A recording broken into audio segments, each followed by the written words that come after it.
Now that Crimson Desert is going to be played as a playthrough starting today, how will it do? Will people actually show up and hang out and engage with the content and talk with me as I play? Will they support the stream and say, yes, we want more? Or will this game fizzle out like an open world RPG that's boring and doesn't have a lot of interesting content? I don't know.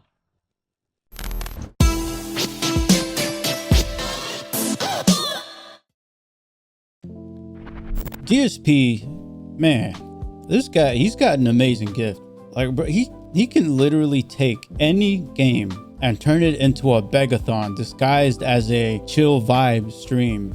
Crimson Desert, Retro Rewind, Dragon Quest, Pokemon, it don't matter what it is. To Phil, every stream ultimately leads him into the same basic ass question, which is, how can I guilt trip my dumb audience into supporting my unemployed ass today? And that's what kills me about this morning show of his, man. Like, it's not really a morning show. It's not even a place for game discussion. He calls it a podcast, right? But we all know it ain't that. Instead, it's a grown-ass man spending well over an hour turning every topic on earth into a conversation about attendance, support, viewer counts, and why strangers on the internet should feel more grateful he pressed the fucking go live button on fucking Streamlabs.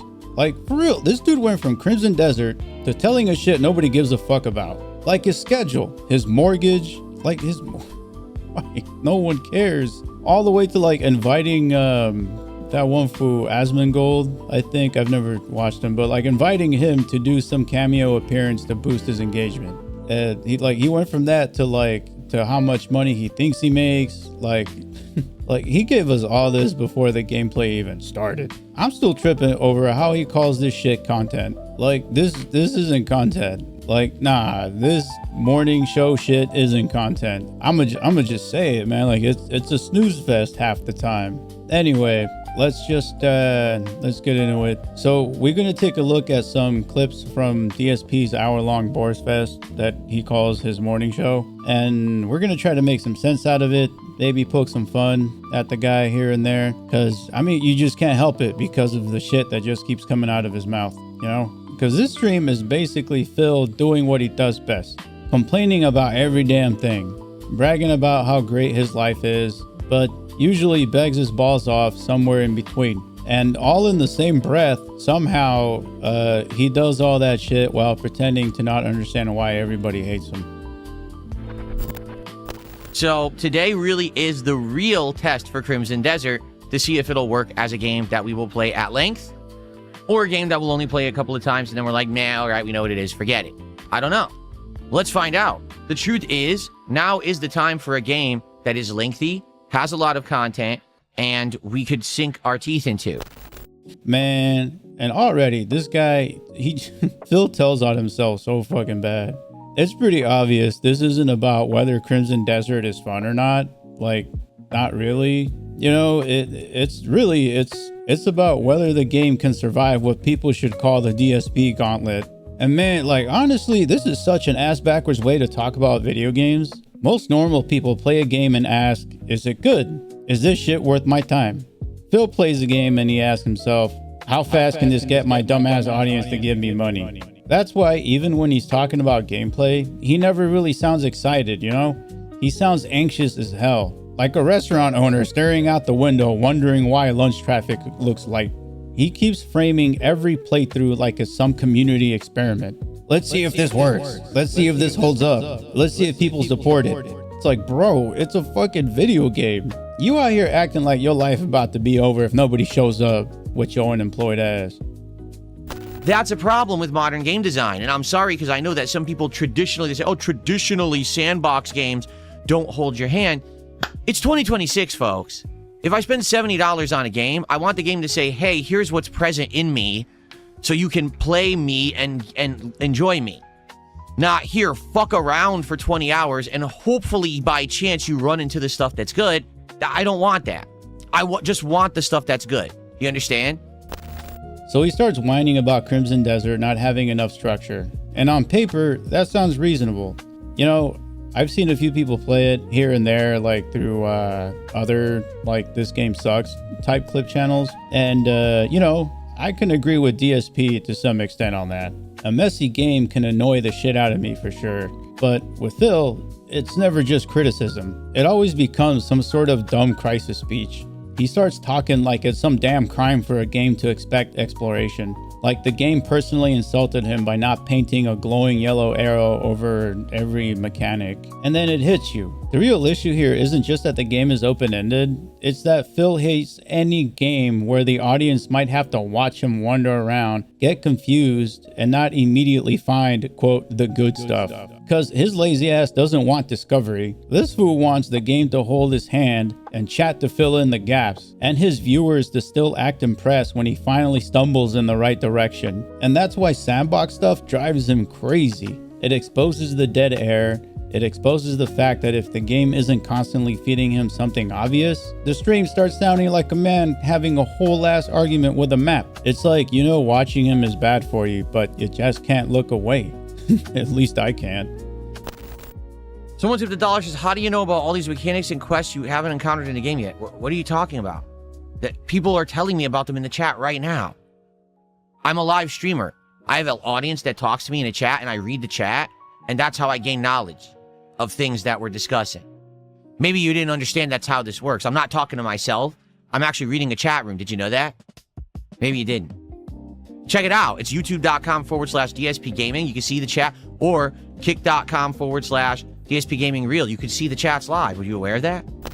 Alright, I ain't gonna lie here. This part made me chuckle a little bit.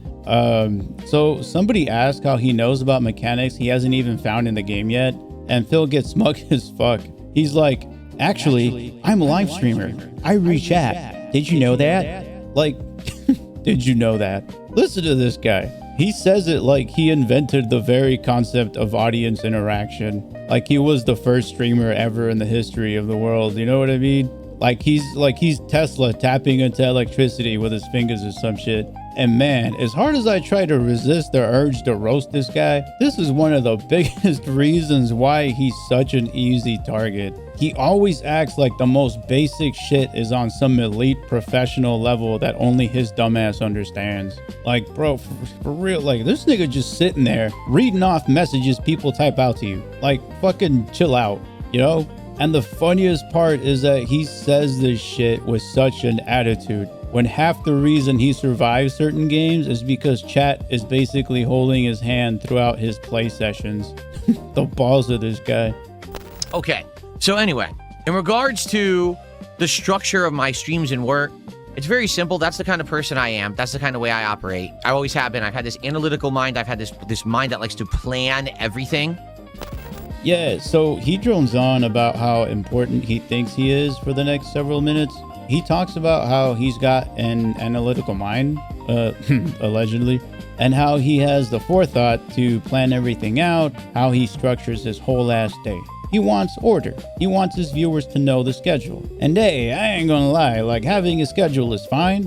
That's normal. That's called being an adult, you know? Whether it's for your stream or your personal life, it's good to have structure. But Phil narrates it like he's some fucking strategic mastermind mapping out a whole ass military operation. Like, bro, you're not planning D-Day, you know? You're just deciding when to play Pokemon. That's it. And I love how he frames his schedule like it's the secret to his long-term success. As if nobody else in streaming history ever thought to say, hey guys, here's when I'll be live. That whole section just felt like he was trying to turn basic organization skills into a character trait worthy of praise. Like, no, dude, it just means you know what time you're gonna clock in for work. That's not genius, like, at all. You're just overcomplicating what we in the real world would call a calendar. You dumbass. People will show up if they enjoy the content. Why do you think your viewer count is declining? It's not. My viewer count isn't declining. What are you talking about? What fact are you citing? It's not. My overall views on YouTube remain pretty level. When something special happens, like Resident Evil came out, my views spike, and then they went down to normal levels. They are not declining at all. Overall, my streams actually have been doing better in general recently. Man, I swear if financial myth-making was a genre, it would sure as hell be his favorite. So somebody in chat brings up declining views, and of course, this instantly pisses him off.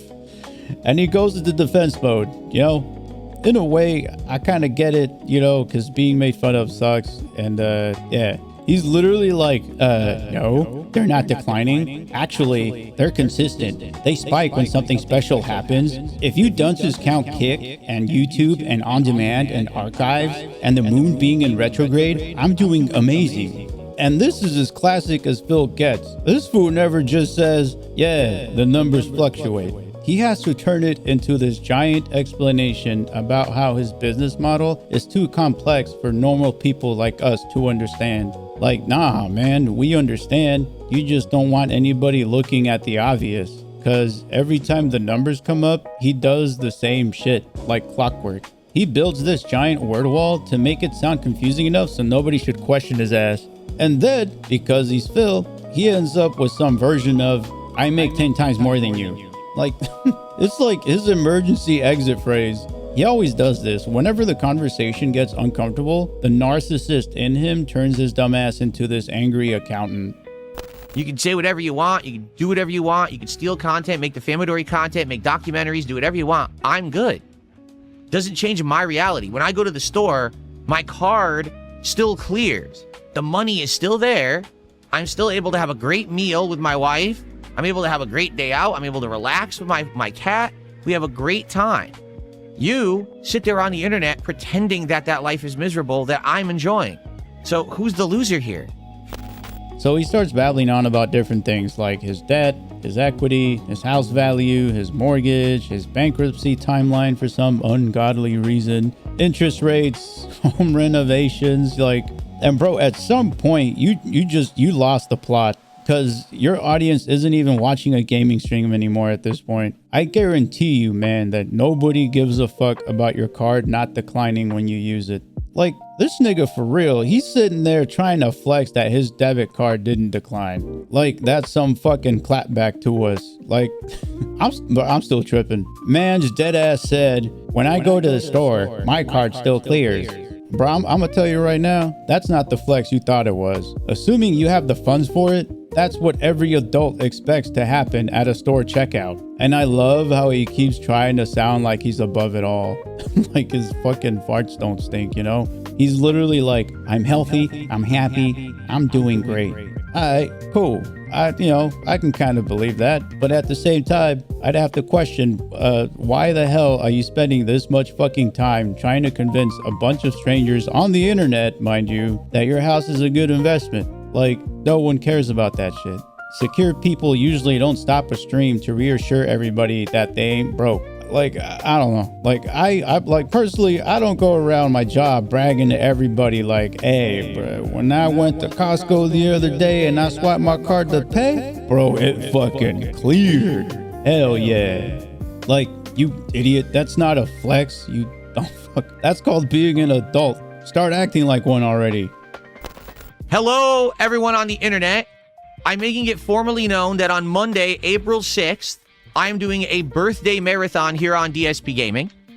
All right, I'm going to be playing games and having fun, having some drinks, having a cake and all kinds of stuff on my birthday. I am formally inviting ASMONGOLD, if he is broadcasting that day at the same time I am, to briefly come on the marathon stream and have a quick conversation to catch up and see how he's doing, and I'll let him know how I'm doing, if he's interested. And if he's not, that's fine. But this is the only way I will ever get his attention, is if I formally do it like this. I know that if I send him a DM somewhere, like on X or Discord, he'll never see it. All right? So send this his way. Let ASMONGOLD know he's formally invited to be a quick guest. This will not be a giant interview or anything, but he can be a quick guest at any time during the day when I'm broadcasting. My broadcast will start roughly around 11 a.m. Pacific time and probably go all the way till like 9 p.m. Pacific time on Monday, April 6th.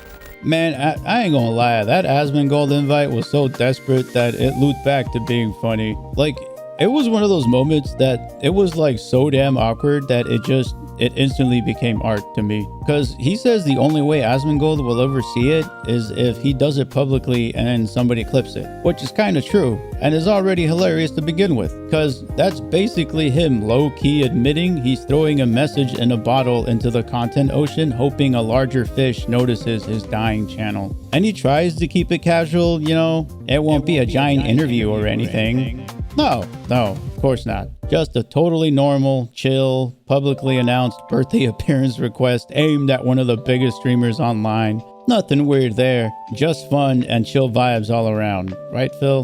That whole segment felt like he was loudly saying he's not desperate while standing under a spotlight waving both of his fucking arms. Final day of the week for streaming on Kick. That counts for this week.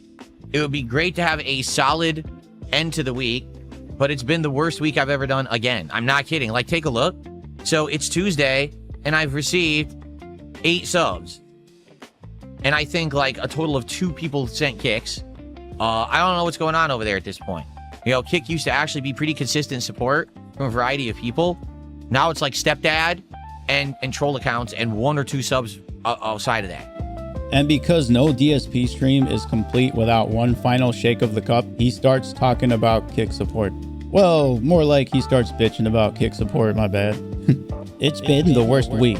Only a couple people sent anything. Kick used to be more consistent. Today would be a great day to support. Like, this guy, I fucking can't with this guy. Like, I knew he was gonna end this shit on a familiar note, you know? Like, just, that's classic DSP, as I've mentioned before. Like, always begging for more money. All roads lead back to here. Every topic, every rant, every opinion, every weird flex eventually feeds into, please give me money. That's why Phil is such a durable locale, bro. Because he can never just let content be content. It always becomes a damn referendum on whether the audience paid enough tribute, or his dumb king's tax, as he likes to call it. As much as he likes to claim, even this morning show can't just be a chill warm-up. It always turns into some damn performance review for his viewers. It's exhausting. And it's also kind of beautiful in the saddest way possible, because no matter what game he's playing, Phil is always really streaming the same thing, his own insecurity. If it's just kind of played out at this point and people don't care, I don't know. We'll find out together today. Okay? Okay. Guys, thank you. Great DSP morning show. Good variety of topics discussed. I had a great time. I hope that you did too. Thanks for watching. See you next time. So, like, after all that, what do we actually get here? I'll tell you what the fuck we got. We got served a big-ass nothing burger, and it had all the toppings we all come to love. That's the real DSP experience. Not genres, not gameplay, not genuine engagement. Just different flavors of the same shit he's been serving idiots like me for years. And that's why these streams are so funny to me. Because he always presents himself like he's this wise, misunderstood, hardworking veteran creator. But every hour eventually turns into the same exact thing. A guy trying to convince himself that he's winning at life, while at the same time sounding deeply stressed over how bad things actually are. So yeah, that was the morning show. Thanks to everyone that made it this far into the video. It really means a lot. And actually, I was debating on whether or not to make a video over how incredibly dumb Clavicular came off in that recent Looks Maxing interview by Channel 5. I was legit like shocked at how stupid someone could actually be, that I went on Phil's channel to look for like a cleanse. And I noticed he posted his newest podcast, and yeah, here we are. Anyways, I'll see y'all in the next one. Peace.